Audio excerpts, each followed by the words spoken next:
Morning, guys. I hope this video finds you well. So, two things I want to talk about today.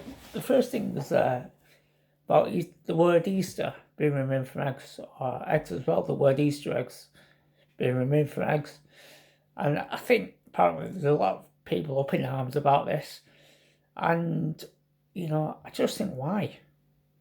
Like, I'm a Christian. Like, I love God. I want to live my life for God. I love God. I have done I got saved 20 years ago. I might share my testimony sometime, but everything ever since then, my life has just been about, albeit, it says in the Bible, don't look to your left or your right. I've done plenty of that.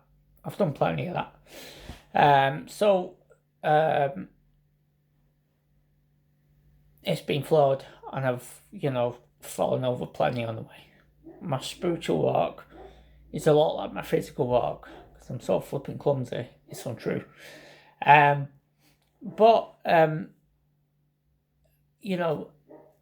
seems to be, there seems to be a lot of people up in arms about the word Easter and egg being removed from Easter eggs, and they've called them seasonal chocolate or something like that. But I think why?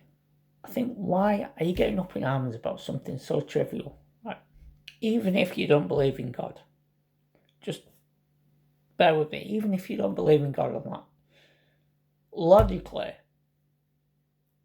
if God exists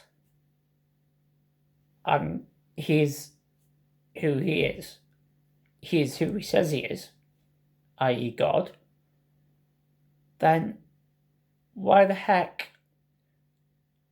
would He care?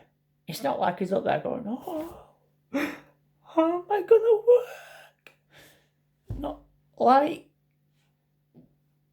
we do get ourselves into a fret, we get our panties in a bunch far too often about trivial things. It does not matter with God.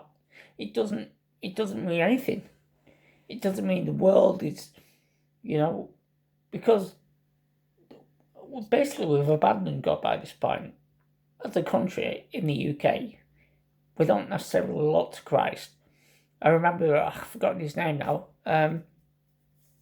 footballer having a heart attack on a pitch, and in the headlines in the papers, we'll pray for this, pray for that. But that's the only time I see us as a country turning to God. And that player was fine, by the way. I don't know what he's doing now, but he's fine. It doesn't mean anything. It doesn't mean we're God's not sitting there with a big stick going, all right then, flipping that. Right then, that's it. That's the final straw. I was hanging on that. While you had Easter on Easter eggs, I was going to stick with you, but now I'm off. See you later. Especially as Christians, we've got a right to not get offended by anything. The world is so full of offence. It talks in the Bible about how dangerous that is. The world is so full of offence. We've got a right to not get offended.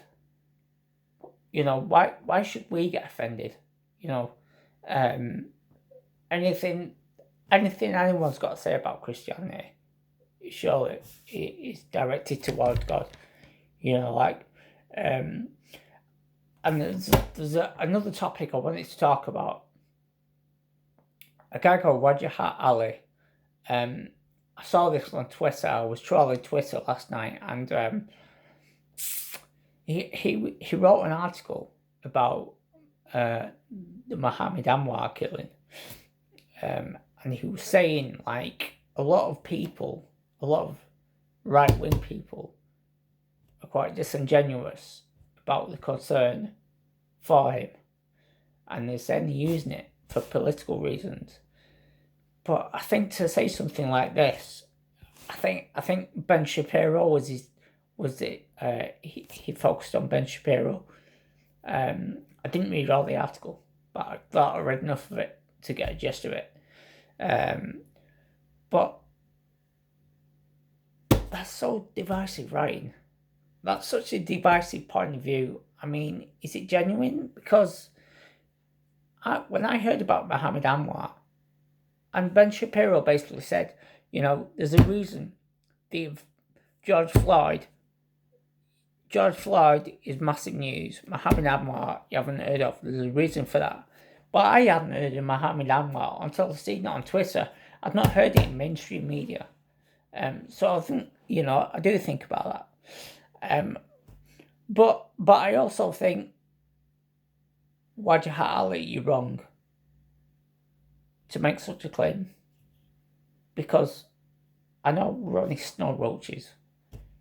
I know we're only the white devil. But we get remorseful. Well, I do anyway. I get flipping... When I heard that news, I choked up because 2 girls, did what they did, and they killed the granddad. How can you not get choked up at that? I think Wajahat Ali, you're out of order, and you're wrong. And you need to step it up a bit, mate, because you're not contributing anything to society. You contribute to the divisiveness of society at the moment. And come on, mate, you're better than that. Right. Okay, well, thanks for listening. So, I've had an email about my boiler. I've got my grant. So I should be getting that soon. I'll let you know, and I'll possibly show you when I see it. Keep well, keep sane, and God bless.